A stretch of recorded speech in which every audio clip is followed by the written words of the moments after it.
Վովա Գասպարյանը եւ իշխանության վերնախավի միուս ներկայացուցիչները այս հարձակմամբ նպատակ ունեն խոչընդոտելու հայկական ժամանակ օրաթերթի գործունեությունը, վախի մթնոլորտ սերմանել հայաստանցի բոլոր այն լրագրողների նկատմամբ, ովքեր կոռումպացված իշխանության որևէ ներկայացուցչի վերաբերյալ իրենց ունեցած տեղեկությունները հրապարակելու հոգեբանական դժվարություններ չունեն։ Հայկական ժամանակ օրաթերթի խմբագրակազմը պահանջում է անհապաղ ազատ արձակել Հայկ Գևորգյանին։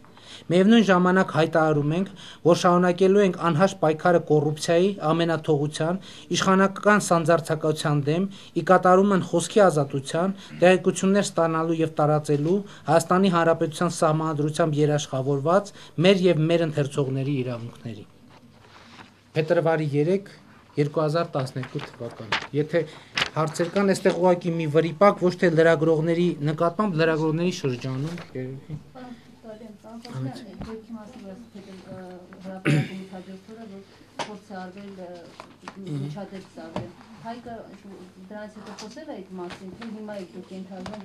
Չէ, ուրեմն տեսեք, այստեղ մենք ունենք հրապարակումներ, նաև հայտարարության տեքստը կբաժանենք 2012 թվականի հունվարի 12-ի համարում Հայկական ժամանակ օրաթերթում լույս է տեսնում հետևյալ հրապարակումը։ Յաշիկս վկա վերնագրով երկրորդ էջում լույս է տեսնում առաջին էջի նյութերը մենք սովորաբար չենք ստորագրում, երկրորդ էջում լույս է տեսնում Հայկ Գևորգյանի ստորագրած եւ Աստված ասած Վովա վերնագրով հրապարակում։ Այս հրապարակումը ամբողջությամբ գիտեք հայտնի է, ով որ տեղյակ չի հրապարակմանը, կծանոթանա։ Ուրեմն այդ օրը հունվարի 13-ին հենց առավոտյան տնից դուրս գալուց հետո Հայկ Գևորգյանի ավտոմեքենան կանգնեցնում են եւ Հայկ Գևորգյանի ավտոմեքենան կանգնեցնում են եւ նրան հարցնում է Հայկը խախտում արել եմ թե չեմ արել, նրան ասում են որ չէ, խախտում չեք արել, ուղղակի ապա կտրոն չկա փակցված ձեր մեքենայի վրա։ Հայկ Գևորգյանը ավտոտեսչին պատասխանում է, որ գիտեք ինչ, ապա կտրոն չկա, կլինի այն ժամանակ, երբ որ լինի ոստիկանության պետ Վովա Գասպարյանի ավտոմեքենային փակցված։ Պետ ավտոտեսչը փորձում է տուգանելու փորձերը ուզում անել, Հայկը բացատրում է, որ ինքը ապա հետ կտրոն, էլի տուգանվելու հետ էլ խնդիր չունի, բայց ոստիկանը իրեն կարող է տուգանել միայն այն բանից հետո, երբ կտուգանվի Վովա Գասպարյանը կամ Վովա Գասպարյանը իր ավտոմեքենային, ուրեմն ապա կտրոն չունենալու համար։ Այդ մասին իդեպ հրապարակում կա մեր թերթի արդեն հունվարի 14-ի համարում։ Այդ օրը երեկոյան Հայկ Գևորգյանը գնում է էկոնոմիկայի նախարարություն, էկոնոմիկայի նախարարությունում այս հրապարակումն է հաջորդ օրը լույս տեսնում, նաև առաջին էջի հրապարակումն էլ Հայկ Գևորգյանը գրել, էկոնոմիկայի նախարարություն է գնում այս որոշ մեկնաբանություններ ստանալու համար։ Երբ որ ինքը նախարարությունից դուրս է գալիս, ինքը եկավ խմբագրություն, ասես գիտես ինչ ա եղել, ուրեմն երբ որ մեքենան կանգնած է լինում, կայանված է լինում եւ երբ որ ինքը հետ ընթացքով պիտի գնա, ասում է հետևը մի մարդ է կանգնած, անընդհատ գնում է, տենում է որ մեքենան շարժիցը միացված է, բայց չի շարժվում, կանգնած է իր համար։ Հայկը ասեց որ տեսա շատ երկար չի գնում, չի հեռանում, ապակին իջեցրի, ասցի դուրս եմ գալիս ճանապարհով որ դուրս գամ։ Ասում երբ որ ասում այդ ընթացքում անընդհատ ազդանշան է տալիս մեքենային։ Ազդանշանի ռեակցիա չկա, բայց երբ որ արդեն բանավոր խնդրում է կամ հորդորում է ճանապարհ տալ որ դուրս գալ, այդ մարդը մի փոքր են կողմ անցնում։ Մի փոքր են կողմ անցնում, Հայկը հետ ընթացով դուրս է գալիս, պատկերացրեք ինչ արագություն կարող լինել այդ կայանատեղից դուրս գալու։ Ինքը ասում է, որ իր տեսադաշտում էր այդ մարդը, եւ երբ որ մի փոքր հետ է գնում մարդը, որը գտնվել է մեքենայի մերձակայքում, ոտքը բռնում է, ասում է վախ, այնց ինչ որ ձայներ է անում, Հայկը հասկանալով ինչ է կատարում, դուրս է գալիս, ասում է հիմա ոստիկանություն կկանչեմ, ես ինչ ես անում, ուզում էիր բան սարքեիր, Հայկը հավաստիացնում է եւ ես իր հավաստիացումներին հավատում եմ, որ որևէ կոնտակտ չի եղել, որևէ կոնտակտ չի եղել եւ դրանից հետո դուրս է գալիս եւ ասում է որ հիմա ոստիկանություն կկանչեմ եւ այլն եւ թողնում հեռանում եկավ խմբագրություն ասեց այսպեսի միջադեպ ա եղել դե ասի եղել այնքան ասում էր ճիշտ եմ արի որ ոչ մի տենց չեմ մնացել եւ ասի լավ նորմալ է որևէ խնդիր չկա մեքենան գրանցված է կնոջս անունով Աննա Հակոբյանի անունով է գրանցված երեկոյան զանգ է ստանում իր գրանցման հասցեում զանգ են ստանում եւ որ մեքենան փնտրում են ինչ որ քննիչներ եւ այլն մենք ասում ենք որ կարգը հետեւյալն է թող պատշաճ ձևով ծանուցվեն եւ անպատասխան ընթացք կտրվի եւ ծանուցագիր ուղարկվում է սկզբից Աննայի անունով ծանուցագիր է ուղարկում ես ինքս կապվել եմ քննիչի հետ ասել եմ ինչու՞մ է խնդիրը որ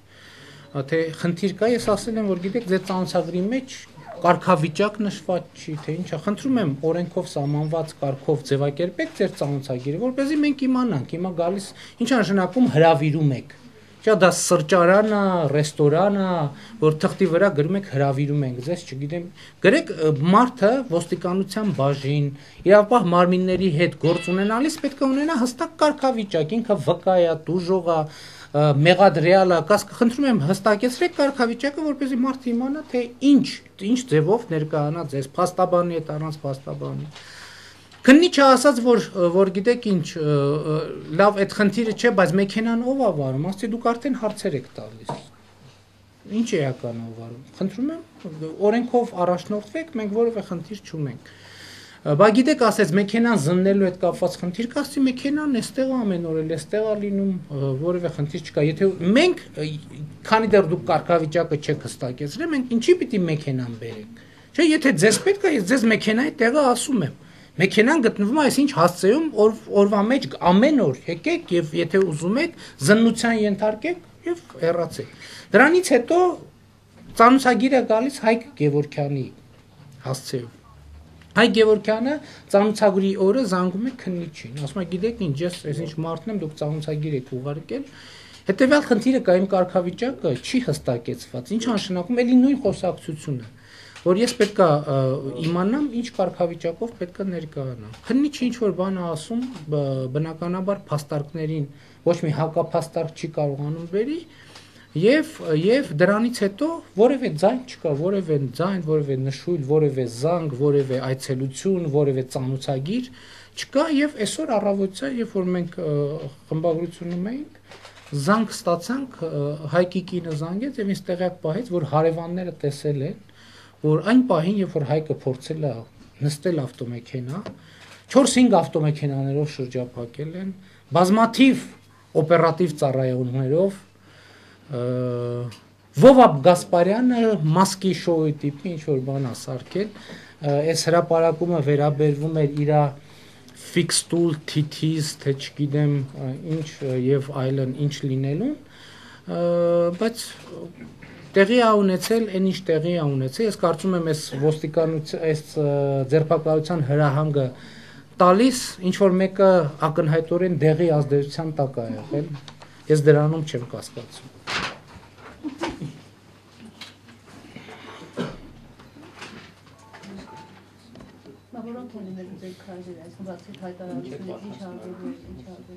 Հայկ Գևորգյանը հիմա առաջին բանը, որը արվում է, հիմա փաստաբան Վահե Գրիգորյանը քննիչը զանգել է իրեն եւ ասել է, որ հնարավորություն կլինի, որպեսզի այցելեն Վահե Գրիգորյանին որպես փաստաբան, որպես պաշտպան ներգրավելու սույն գործում։ Եվ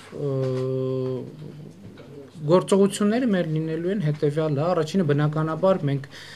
շատ ես կարծում եմ, որ լրագրողները բոլորը ճանաչում են Հայկ Գևորգյանին։ Գիտեն Հայկ Գևորգյանը ով է, ինչ բնույթի, ինչ բնույթի մարդ է, ինչ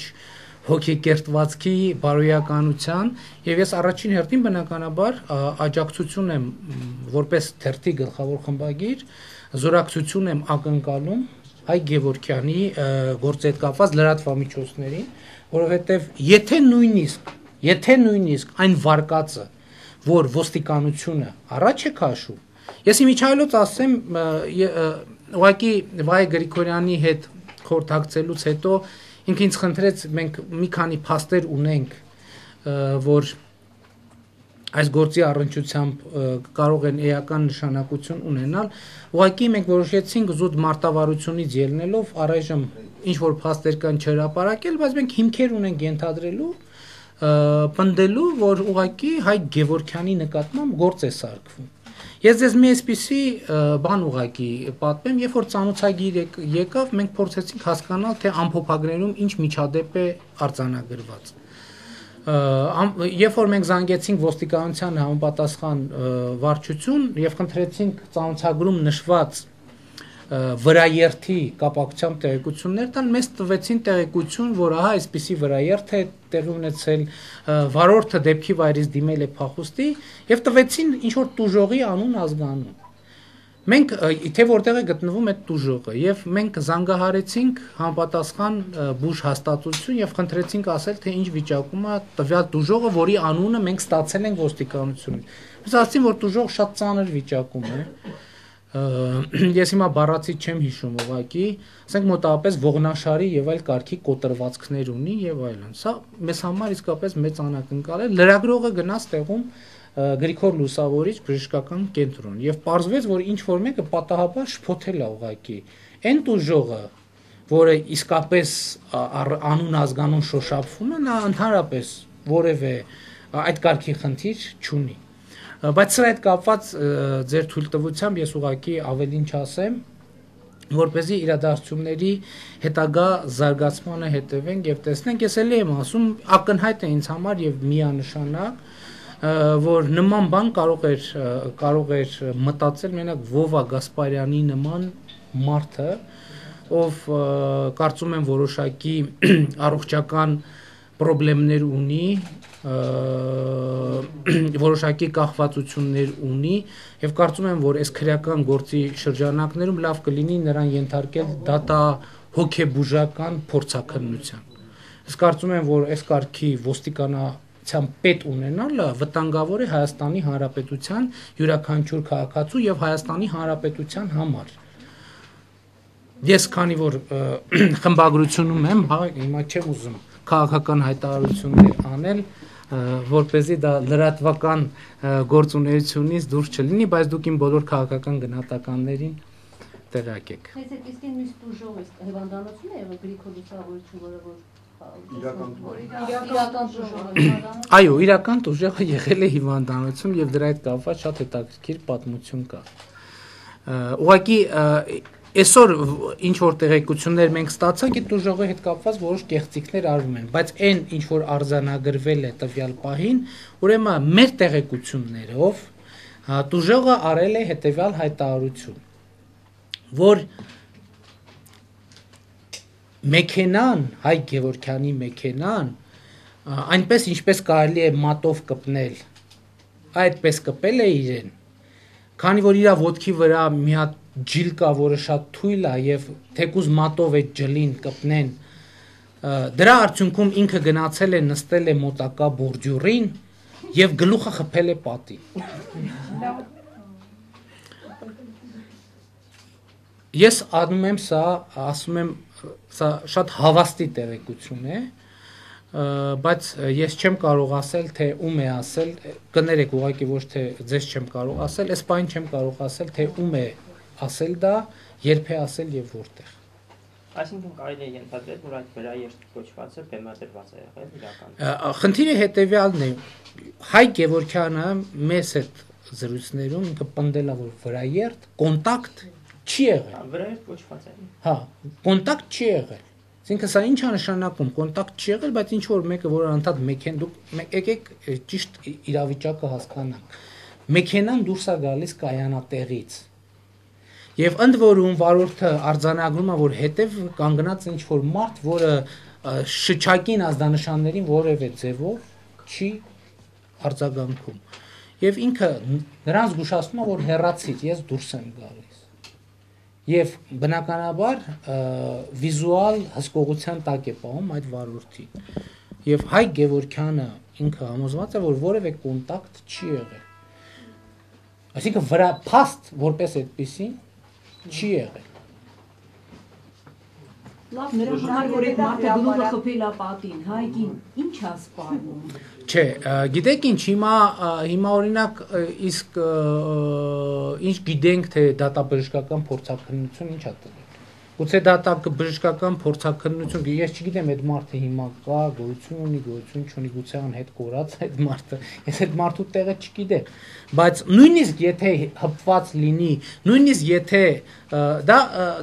եթե ծանր կամ միջին ծանրության վնասվածք չի, միջին ծանրության վնասվածքը դա կոտրված եւ այլն։ Դրա համար վարչական պատասխանատվություն է ենթադրվում, բայց քանի որ կալանավորել են հայկին, ենթադրվում է, որ քննության վարկածով միջին ծանրության կամ ծանր վնասվածք են նրանք փորձում, այսպես ասած, վերագրել տվյալ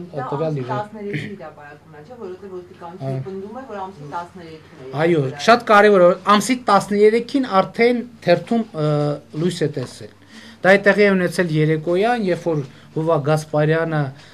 սրտի կսկիծով այդ նյութը կարդացել արդեն ավարտել էր, եւ իմիջայլոց եւ հայտարարության մեջ էլ ասի, ես կարծում եմ, որ այսօր առավոտյան Վովա Գասպարյանը սրտի կսկիծով նորից կարդացել է մեկ ուրիշ հրապարակում, որը վերաբերվում էր այն տեղեկություններին, թե իր $150,000 մեքենան իրեն նվեր է տվել պետական եկամուտների կոմիտեի նախագահ Գագիկ Խաչատրյանը։ Իմիջայլոց ասեմ, որ 3 այս տեղեկատվության կապակցությամբ 3 երեկոյան հայկական ժամանակի թղթակիցը դիմել է ոստիկանության եւ հասարակայնության հետ կապերի եւ լրատվության վարչություն, ակնկալելով մեկնաբանություն ստանալ նրանցից։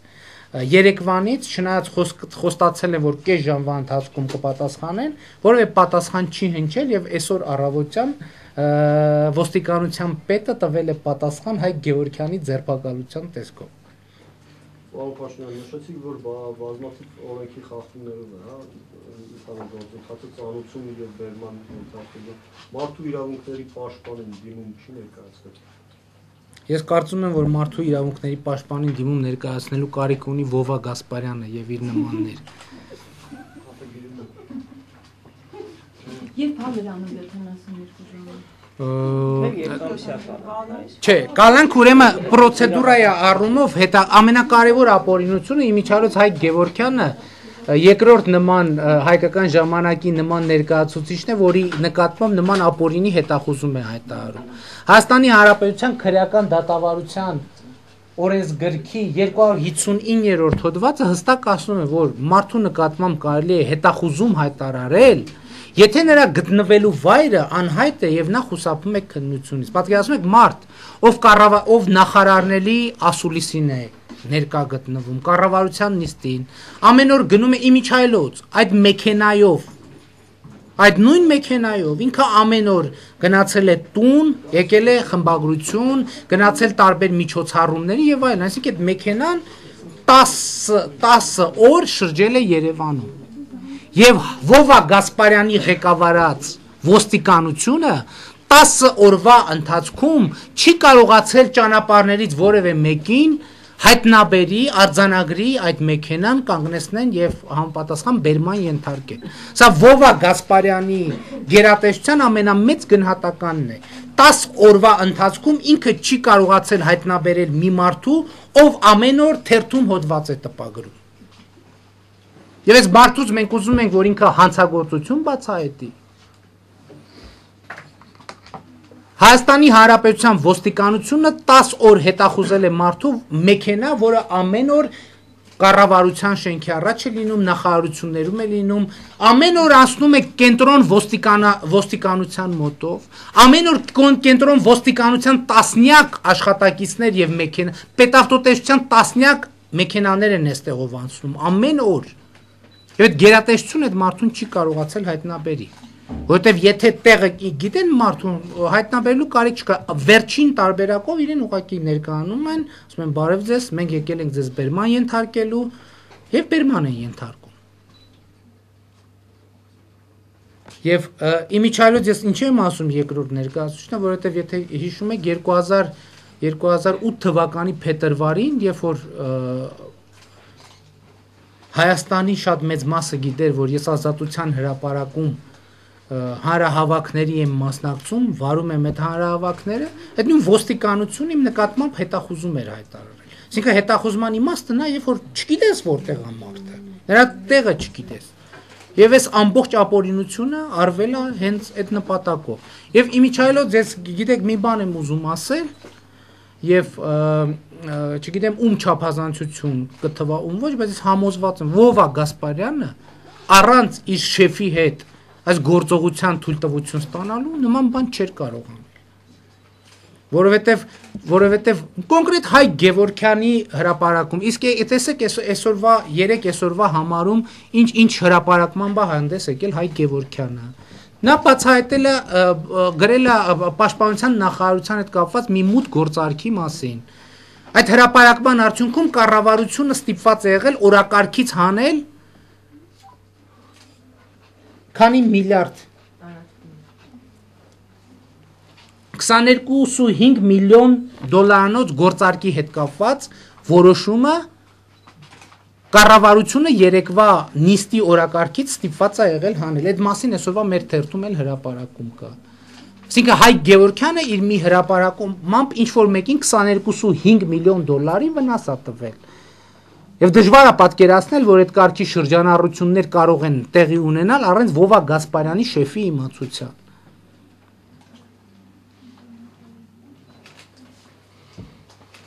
Եվ մեր հայտարարության մեջ ասված է, որ Հայ Գևորգյանը հայկական ժամանակում առանցքային նշանակություն ունեցող մարդ է, դրանում չափազանցություն չկա, եթե հայկական ժամանակի գլխավոր խմբագիրը 3 տարի այստեղ չի եղել, բայց հայկական ժամանակ օրաթերթը շարունակել է լույս տեսնել։ Առաջին հերթին նաև Հայ Գևորգյանի ջանքերի շնորհիվ։ Որտեվ Հայ Գևորգյանը իսկապես առանցքային նշանակություն ունեցող մարդ է, ով առավոտից մինչև կեսգիշերն անց լինում է խմբագրությունում, հետևում է թերթի լույս ընծայման աշխատանքներին։ Շեֆ ասելով Սերժ Սարգսյանին նկատի ունեք։ Այո, նկատի ունեմ Սերժ Սարգսյանին,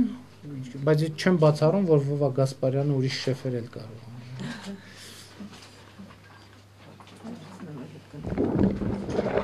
Հաջորդ քայլերը ինչ են լինելու, ակցիաներ, գիտեմ,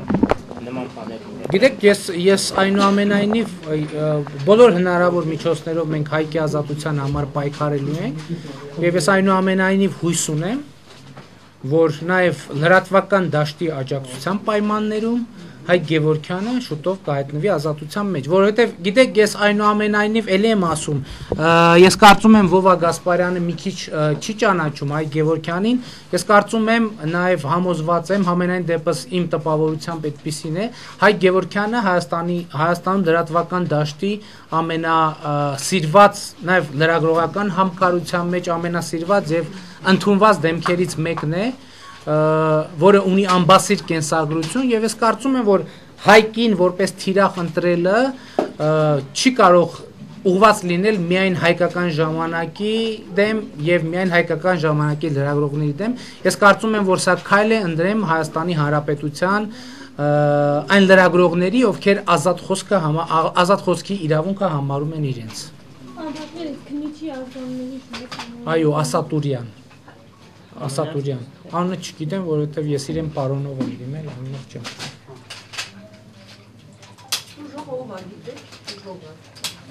Տուժողը գիտենք անազգանունով, ինչքան հասկանում են գործազուրկ, հա։ Բայց իմիջայլոց մենք քանի որ չգիտենք պաշտոնակ, ես ձեզ պատմեցի այն պատմությունը, որ ես ընթացքում մեղադրանքը, որ առաջադրվել, արդեն կարելի։ Չէ, մեղադրանք առաջադրվել է, բայց մեղադրանք առաջադրվել է այն հոդվածով, որը ենթադրում է ծանր կամ միջին ծանրության վնասվածք հասցնել։ Դրա համար ես չեմ կարող ասել հիմա ով է տուժողը։ Ասենք տվյալ դեպքում, որովհետև ես գիտեք, եթե մենք գործ ունենայինք իրավական խնդրի հետ, դա կլիներ ուրիշ բան, բայց հիմա մենք չգիտենք, Վովա Գասպարյանը կարող ուզի կարող է տուժող նշանակի։ Ասենք կարող է հիմա Հայ Գևորգյանի մեքենայի բեռնախցիկում դիակ հայտնաբերեն, չգիտեմ, ասենք ինչ որտեղ ինչ որ ծանր վնասվածքներով մարդիկ։ Ես ինչու ներկայացրի, առաջին օրը ոստիկանությունը մեզ տալիս է, թե այ տուժողը գործով նա է։ ինչ որ անուն ազգանում։ Հետո մենք հետաքրքրում ենք, որ այդ տուժողը ողնաշարի կոտրվածք ունի, շատ մահամերձ վիճակում էր գտնում։ Հետո պարզեցինք այլ տեղերից, որ այդ մարդը վթարի է ենթարկվել Մարտունիում։ Այսինքն հենց ի սկզբանե ձեռագիրը ինչ որ բան կպցնելու եւ այլն եղել է հստակ։ Եվ ինչ այլոց հենց իսկ սկզբից ես այն կարծիքին եմ եղել, որ պետք է այս թեմա խնդիրը հրապարակայնացնել։ Հայկը ճիշտն ասած մտածում էր, որ դա կարող է տգեղ դիտվի, մի հատ ծանուցագիր են ուղարկել ամբողջ աշխարհով պետք չի աղմուկ անել, ինքը քանի որ նաև համոզված էր, որ միջադեպ չի եղել, ինքը մտածում էր, որ չարժի որևէ բան անել, որովհետև որևէ միջադեպ չի եղել եւ ուրեմն որևէ այլ զարգացումներ լինել չեն կարող եւ ես շատ հստակ ասում եմ, որ այն ինչ որ տեղի ունեցել այսօր, դա մեզ համար կատարելապես անակնկալ էր, որովհետև որևէ նույնիսկ ամենավառ երևակայության գործադրման պայմաններում մենք չենք կարող մտածել, որ կարող է նման բան տեղի ունենալ։ Ես դրա համար եմ ասում, որ ինչ որ մեկը ակնհայտորեն դեղի ազդեցության տակ է եղել։ Տեսնենք ինչքան է դոզան միջև երբ շարունակվի։ Այսինքն չի բացառվում Մարտունիում վթարի ենթարկվածին բերեն այս գործը։ Չէ, ես ընդհանրապես փաստ արձանագրեցի, որ մենք ոստիկանությունից պաշտոնական խնդրում ենք տեղեկություն, թե ով է, ինչ է տեղի ունեցել ձեր ծանոթագրում նշված օրը, տեղը եւ ժամին։ Նրանք ասում են ինչ որ մեկին անհայտ վարորդը վրաերթի է ենթարկել հետեւյալ քաղաքացուն։ Հարցնում ենք այդ քաղաքացին որտեղ է գտնվում, ասում են հետեւյալ հիվանդանոցում։ Զանգում ենք հետեւյալ հիվանդանոց, ասում եմ կասեք մեզ այս քաղաքացին ինչ վնասվածքներ, մեզ ասում են ծանր վիճակում է, ողնաշարի եւ այլն։ Եվ որ գնում ենք տեղում ենք պարզում։ Պարզում ենք, որ այդ մարդը Մարտունեցի է, Մարտունիում ուրիշ օր այնտեղ է վթարի ենթարկվել։ Հետո պարզում է կա մեկ ուրիշը, որը ասում է, որ գլուխը խփել եմ պատին, ուղեղի ցնցում եմ ստացել եւ այլն։ Իմիջալոց այս հայտարարության տեքստը, եթե էլեկտրոնային փոստերով։ հա, ենթադրում եմ։ Տեսել այդ հրապարակումների պատճենները, եթե հետաքրքիր են ձեզ։